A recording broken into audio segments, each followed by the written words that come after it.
Everyone, welcome back to my YouTube channel GS by Priyanka.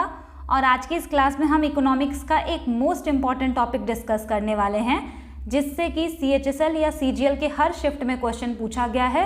और वो है हमारा बजट का जो दो पार्ट होता है, रेवेन्यू अकाउंट और कैपिटल अकाउंट। इसमें क्वेश्चन ऐसे पूछा जाता है कि कोई ना कोई एग्जाम्पल दे देगा और पूछ लेगा कि ये किसका पार्ट है, रेवेन्यू रिसीट का, रेवेन्यू एक्सपेंडिचर का, या फिर कैपिटल रिसीट का, या फिर कैपिटल एक्सपेंडिचर का। तो ये बहुत ज़्यादा कंफ्यूजिंग टॉपिक होता है, तो आज हम इसको क्रिस्टल क्लियर करेंगे। तो हम इसको बहुत ही क्रिस्प एंड कंसाइज वे में कवर करेंगे और आज के बाद आपको इसमें डाउट नहीं आएगा। तो चलिए स्टार्ट करते हैं। तो सबसे पहले हम सबको पता है कि बजट का जो आर्टिकल है, तो हमारे कॉन्स्टिट्यूशन में बजट वर्ड कहीं मेंशन नहीं है। वहाँ पे लिखा हुआ है एनुअल फाइनेंशियल स्टेटमेंट, जो कि आर्टिकल 112 में आता है। हमारे बजट में दो पार्ट होते हैं, एक तो रेवेन्यू अकाउंट और एक होता है कैपिटल अकाउंट, और इसी के बारे में हम डिटेल में पढ़ने वाले हैं। तो सबसे पहले आपको दो टर्म जानना ज़रूरी है। पहला कि रिसीट क्या होता है। रिसीट का मतलब ये होता है कि जो भी पैसा आया, रिसीट का मतलब एक तरह से आप ये कह सकते हैं कि कमाई, आपके जेब में जितना पैसा आया उसको हम बोलते हैं रिसीट, और जितना पैसा आपने खर्च किया उसको हम बोलते हैं एक्सपेंडिचर। तो ये दो टर्म आपको याद रखना है। रिसीट का मतलब आपकी कमाई या आपके जेब में जो पैसा आया, और एक्सपेंडिचर का मतलब आपने जो खर्चा किया। सबसे पहले हम बात करेंगे रेवेन्यू पार्ट की। बजट का जो रेवेन्यू पार्ट है उसको फर्दर दो कैटेगरी में डिवाइड किया गया है, एक तो रेवेन्यू रिसीट और दूसरा रेवेन्यू एक्सपेंडिचर, कैपिटल रिसीट और कैपिटल एक्सपेंडिचर।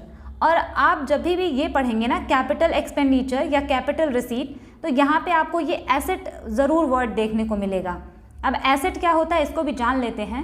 जैसे मान लीजिए मैं हूँ और आप हैं, मैंने आपको 100 रुपये उधार दिया। जैसे मान लीजिए कि मैं हूँ और ये आप हैं, मैंने आपको अगर 100 रुपये उधार दिया, तो वो जो 100 रुपये है वो मेरा एसेट है, लेकिन आपके लिए वो लाइबिलिटी है, आपकी वो जिम्मेदारी है कि अगर आपने पैसा लिया है तो आपको वापस करना पड़ेगा। तो बस इतना छोटा सा कॉन्सेप्ट है। अभी देखिए आपको सब आसानी से समझ में आ जाएगा। तो हम एक एक करके देखते हैं। सबसे पहले हम देखेंगे रेवेन्यू रिसीट और रेवेन्यू एक्सपेंडिचर। रेवेन्यू रिसीट का मतलब होता है कि पैसा आया है।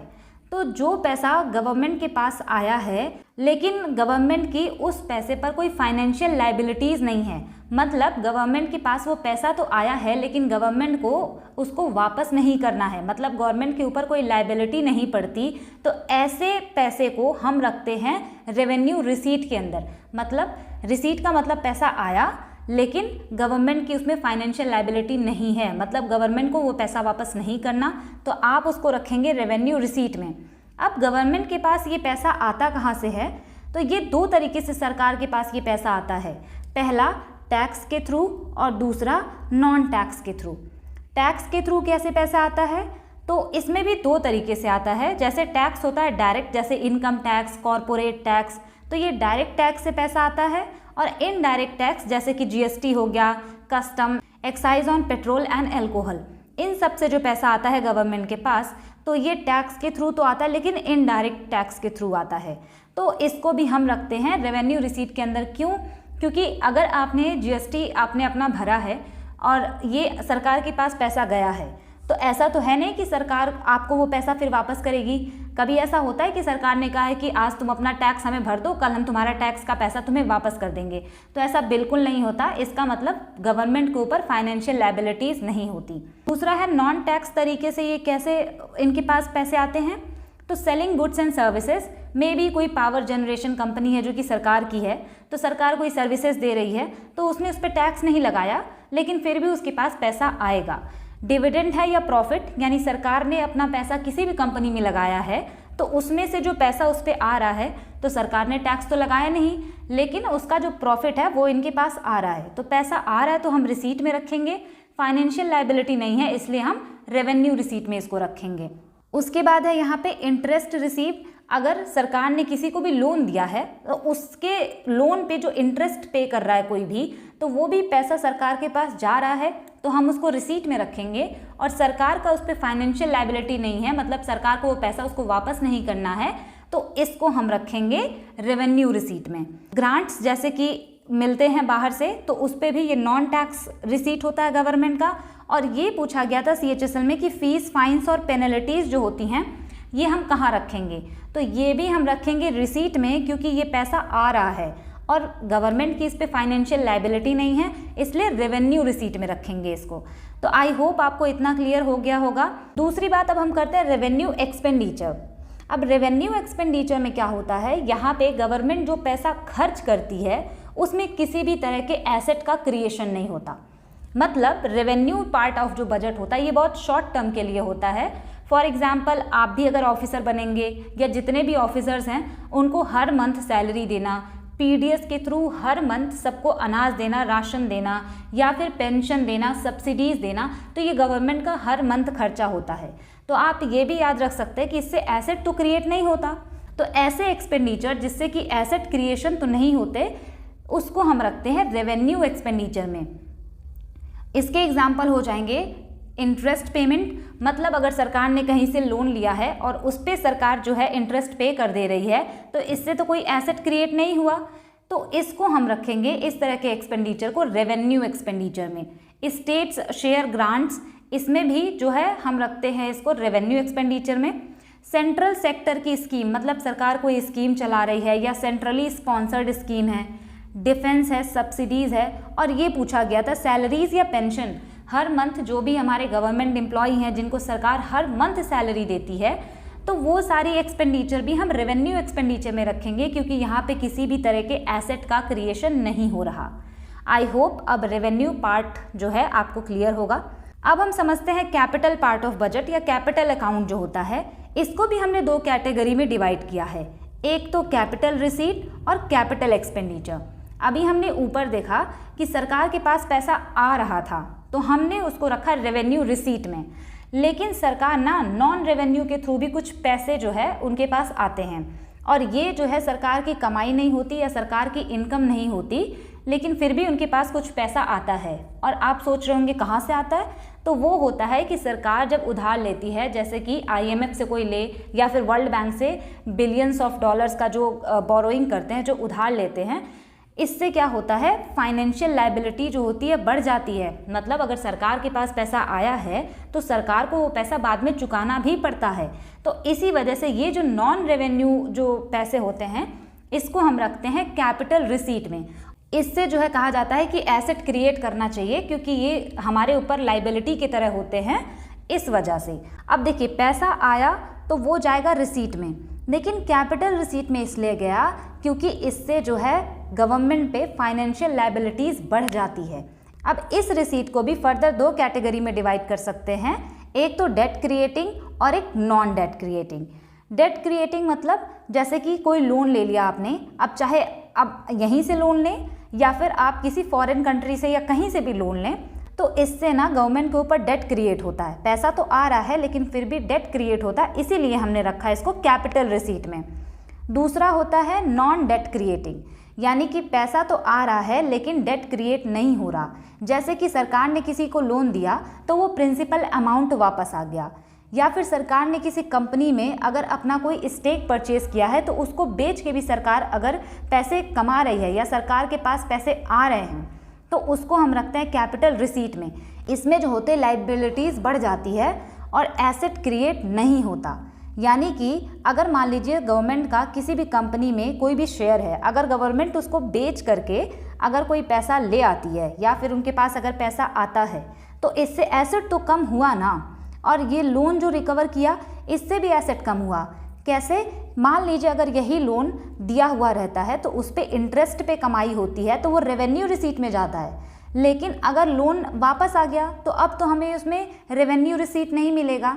यानी कि ये डेट तो क्रिएट नहीं करते लेकिन हमारे एसेट को कम कर देते हैं। अब हम बात करेंगे कैपिटल एक्सपेंडिचर की। यहाँ पे गवर्नमेंट एक्सपेंडिचर तो कर रही है लेकिन कैपिटल एक्सपेंडिचर में इसलिए हमने रखा क्योंकि इससे एसेट क्रिएशन होता है और ये बहुत इंपॉर्टेंट चीज़ है।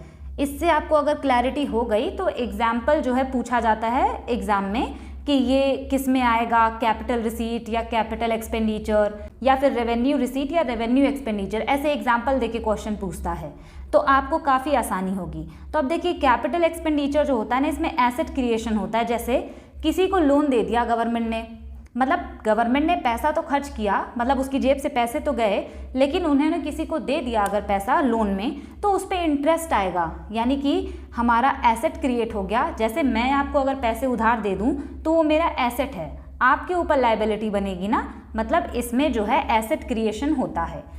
दूसरा, कैपिटल्स क्रिएटेड। अगर गवर्नमेंट हॉस्पिटल बना देती है, स्कूल्स बना देती है और उसके बाद नेशनल हाईवे बना देती है, तो ये सब तो मतलब लॉन्ग टर्म के लिए एक्सपेंडिचर किया सरकार ने और इससे एसेट क्रिएट हो रहा है, तो ये हम रखेंगे कैपिटल एक्सपेंडिचर में।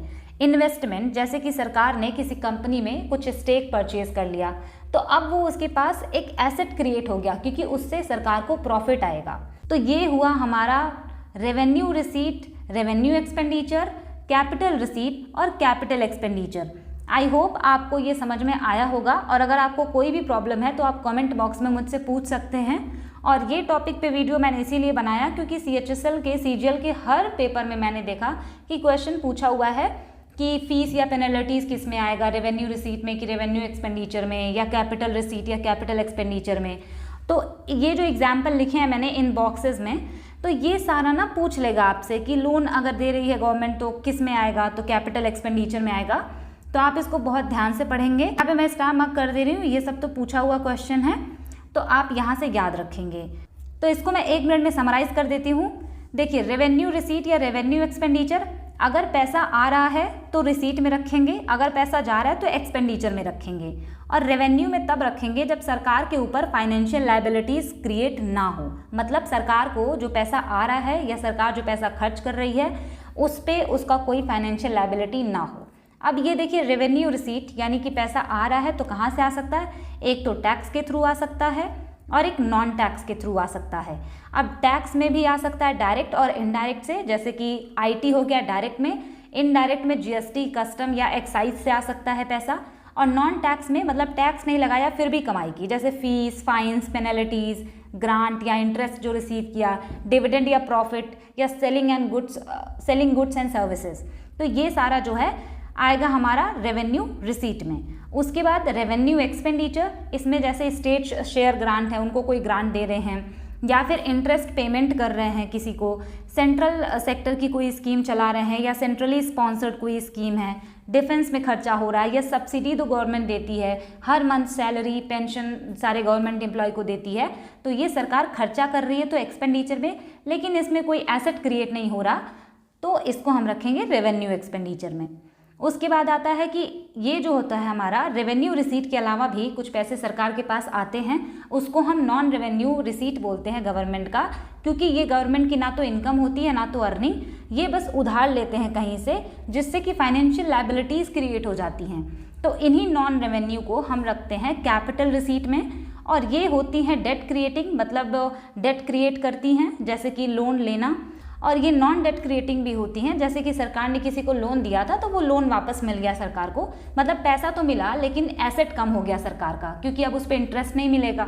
उसके बाद डिसइन्वेस्टमेंट, यानी सरकार ने कहीं अपना स्टेक परचेज किया था, उसमें वो प्रॉफिट कमा रही थी, डिविडेंड कमा रही थी, लेकिन अभी सरकार ने उसको डिसइन्वेस्टमेंट कर दिया, मतलब वहाँ से अपने स्टेक बेच दिए, पैसा तो आया लेकिन एसेट कम हो गया, तो ये कैपिटल रिसीट में जाएगा। उसके बाद आता है कैपिटल एक्सपेंडिचर, इसमें देखिए सरकार पैसा खर्च तो कर रही है लेकिन इसमें एसेट क्रिएट होगा। सैलरी या पेंशन दे रहे थे तो उसमें जो है एसेट क्रिएट नहीं हो रहा था, लेकिन इसमें जो पैसा खर्च कर रहा है तो इसमें एसेट क्रिएट हो रहा है, तो इसलिए ये कैपिटल एक्सपेंडिचर में जाएगा, जैसे लोन देना या फिर हॉस्पिटल, स्कूल, नेशनल हाईवे वगैरह बनाना, या फिर कहीं पे इन्वेस्टमेंट करना। तो आई होप अब आपको एकदम क्रिस्टल क्लियर हो गया होगा, और अगर अभी भी आपको जिस भी टॉपिक में प्रॉब्लम है तो आप कमेंट करके मुझसे पूछ सकते हैं। Thanks for watching, stay tuned, keep learning.